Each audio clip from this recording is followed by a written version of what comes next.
मुख्यमंत्री अशोक गहलोत ने आज दो महत्वपूर्ण बैठक ली। सुबह उन्होंने प्रदेश के तमाम एसपी के साथ कानून व्यवस्था को लेकर समीक्षा की, तो शाम को कर परामर्शदात्री समिति के सदस्यों के साथ बैठक करके बजट का खाका तैयार किया। मुख्यमंत्री अशोक गहलोत ने आज सुबह प्रदेश के तमाम पुलिस अधीक्षकों के साथ बैठक की। ये बैठक कल भी हुई थी, लेकिन कुछ प्रेजेंटेशन शेष रहने के कारण आज भी करीब 3 घंटे तक वर्चुअल बैठक चली। इसमें मुख्यमंत्री अशोक गहलोत ने कहा कि प्रोएक्टिव पुलिसिंग से अपराधों पर लगाम कसी जाए और हर पीड़ित को शीघ्र न्याय मिलना चाहिए। मुख्यमंत्री अशोक गहलोत ने साइबर क्राइम रोकने के लिए नवाचार अपनाने के निर्देश दिए और साथ ही कहा कि पुलिस हिरासत में मौतों, दुष्कर्म, बाल अपराध, महिला अत्याचार आदि की घटनाओं को प्राथमिकता एवं गंभीरता से ले। मुख्यमंत्री अशोक गहलोत ने छुआछूत की घटनाओं को कड़ाई से रोकने के निर्देश दिए। उन्होंने कहा कि आज के समय में भी छुआछूत और दबंगों द्वारा बिंदोरी के दौरान दूल्हे को घोड़े से उतारने जैसी घटनाएं मानवता पर कलंक है। देर शाम को मुख्यमंत्री अशोक गहलोत ने प्री बजट मीटिंग का आयोजन किया। इस बजट मीटिंग में कर परामर्शदात्री समिति के सदस्य के अलावा विभिन्न औद्योगिक संगठन के प्रतिनिधि भी मौजूद थे। उन्होंने मुख्यमंत्री अशोक गहलोत को आगामी बजट को लेकर अपनी अपनी राय दी है। यूपी विधानसभा चुनाव में जिन्ना का जिन बोतल से बाहर निकल आया है। सीएम योगी आदित्यनाथ लगातार विरोधियों पर जिन्ना का नाम लेकर हमलावर हैं, तो वहीं बीजेपी के राष्ट्रीय अध्यक्ष जेपी नड्डा ने मायावती और अखिलेश पर निशाना साधा। शुक्रवार को सीएम योगी ने एक बार फिर ट्वीट करके निशाना साधा और कहा वे जिन्ना के उपासक हैं, उनको पाकिस्तान प्यारा है। योगी आदित्यनाथ ने अपने आधिकारिक ट्विटर हैंडल पर ट्वीट किया और लिखा, वे जिन्ना के उपासक हैं, हम सरदार पटेल के पुजारी हैं, उनको पाकिस्तान प्यारा है, हम माँ भारती पर जान न्योछावर करते हैं। योगी आदित्यनाथ के निशाने पर समाजवादी पार्टी खास तौर पर है। यही वजह है कि वो कभी सपा के उम्मीदवार लिस्ट पर सवाल उठाते हैं, तो कभी उन्हें गुंडों और तमंचावादियों की पार्टी कहकर घेरने की कोशिश कर रहे हैं। वहीं शाहजहांपुर में भाजपा प्रत्याशियों के लिए वोट मांगने के लिए बीजेपी के राष्ट्रीय अध्यक्ष जेपी नड्डा ने दौरा किया। नड्डा ने कहा, सीएम योगी आदित्यनाथ ने प्रदेश में कानून का राज कायम किया है और प्रदेश में गुंडा राज को खत्म करने का श्रेय भाजपा सरकार को जाता है। वहीं जेपी नड्डा ने कहा, अखिलेश आतंकियों के हिमायती ही नहीं बल्कि धर्म और जाति के नाम पर लोगों को बांटने वाली राजनीति करते हैं। नड्डा ने पूछा, देश को बांटने वाले जिन्ना का नाम लेने की जरूरत कहाँ थी। साथ ही जेपी नड्डा ने कहा, हम जो कहते हैं वो करते हैं और जो कहेंगे वो करेंगे। उत्तर प्रदेश में होने वाले चुनावों को लेकर सभी राजनीतिक पार्टियां अपना दमखम दिखाने में जुटी हुई है।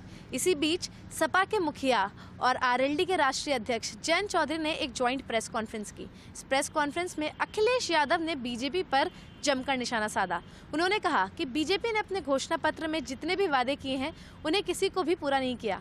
वहीं खुद की तरफ निशाना साधते हुए कहा कि हमारी सरकार 2022 में एक अच्छी सरकार साबित होगी। प्रेस वार्ता में अखिलेश ने यहां चौधरी चरण सिंह के किसानों को लेकर उज्जवल सपने की बात करते हुए कहा कि बीजेपी सरकार ने चौधरी साहब के सपने को तोड़ा है। वहीं आगे अखिलेश ने कहा कि मैं और जयंत चौधरी हम दोनों किसानों के बेटे हैं और किसानों के हकों के लिए आखिरी तक लड़ेंगे। हमारी सरकार आती है तो यूपी में कोई भी काला कानून लागू नहीं हो सकेगा। वहीं एमएसपी पर सरकारी खरीद का इंतजाम होगा। सपा मुखिया ने प्रेस वार्ता के दौरान कहा कि अगर हम सरकार में आते हैं तो 300 यूनिट बिजली फ्री देंगे, सिंचाई के लिए बिजली भी माफ होगी, किसानों के लिए एमएसपी पर खरीद के लिए इंतजाम किए जाएंगे। गन्ने के भुगतान के लिए उन्हें इंतजार ना करना पड़े, इसके लिए फार्मर कार्पस फंड और फार्म रिवॉल्विंग फंड बनाएंगे।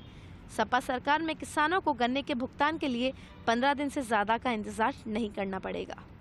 आपको बता दें कि अखिलेश यादव और आरएलडी के जयंत चौधरी को आज 2 प्रेस कॉन्फ्रेंस करनी थी, लेकिन वो अपने तय समय पर नहीं हो पाई, जिसको लेकर अखिलेश यादव ने केंद्र सरकार पर आरोप लगाया कि उनके हेलीकॉप्टर को दिल्ली में ही रोक कर रखा गया। 1 बजे उनको मुजफ्फरनगर पहुंचना था, लेकिन वो 2:30 बजे तक दिल्ली में अटके रहे। आगामी विधानसभा चुनाव में राजस्थान में भाजपा का चेहरा कौन होगा, इस सवाल पर मचे बवाल के बीच आज बीजेपी नेता और पूर्व मंत्री नरपत सिंह राजवी का इस पूरे मामले में बयान आया है। कोटा प्रवास पर आए राजवी ने पत्रकारों से बात करते हुए कहा कि राजस्थान में भाजपा का कोई चेहरा घोषित करने का सवाल ही पैदा नहीं होता है। चेहरा एक ही है, केवल और केवल कमल का निशान। इसके साथ ही राजवी ने गहलोत सरकार को कई मुद्दों पर घेरने का भी प्रयास किया और सरकार के कोरोना प्रबंधन पर भी जमकर सवाल खड़े किए।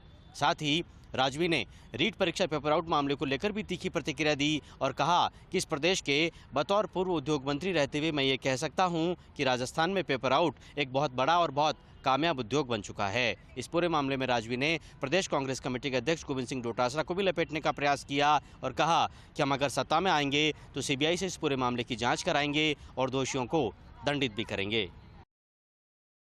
पश्चिमी राजस्थान के बाड़मेर जिले में भ्रष्टाचारियों पर लगातार एसीबी की टीम नकेल कस रही है।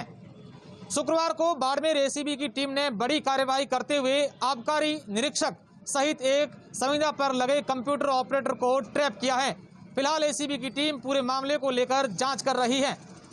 बाड़मेर एसीबी के अतिरिक्त पुलिस अधीक्षक रामनिवास सुंडा ने बताया कि कल बाड़मेर जिले के नोखड़ा निवासी एक परिवादी ने रिपोर्ट पेश की थी कि नोखड़ा में उसकी एक शराब की दुकान है और शराब की दुकान की एवज में आबकारी निरीक्षक लगातार उससे हर माह के 10,000 रुपये के हफ्ता वसूल रहा है और अब उस आबकारी निरीक्षक का उनके सर्कल से दूसरे सर्कल में ट्रांसफर हो गया है। नवंबर और दिसंबर माह के हफ्ता की लगातार आबकारी निरीक्षक द्वारा मांग की जा रही है, जिस पर परिवादी ने उसके फोन पे के माध्यम से कंप्यूटर ऑपरेटर के खाते में 15,000 रुपये ट्रांसफर किए, जिसके बाद एसीबी की टीम ने दोनों को आबकारी विभाग जाकर धर दबोचा और पूरे मामले को लेकर कार्रवाई शुरू की। इस मामले को लेकर बाड़मेर एसीबी के अतिरिक्त पुलिस अधीक्षक रामनिवास ने बताया कि यह बाड़मेर जिले की पहली ऐसी कार्रवाई है जिसमें ऑनलाइन के जरिए किसी ने पैसे रिश्वत के ट्रांसफर किए हो। इससे पहले सारी की सारी कार्यवाही कैश रिश्वत देते की गई थी। फिलहाल बाड़मेर एसीबी की टीम इस पूरे मामले को लेकर जांच कर रही है और आबकारी निरीक्षक राकेश खत्री के घर की भी एसीबी की टीम ने तलाशी ली है।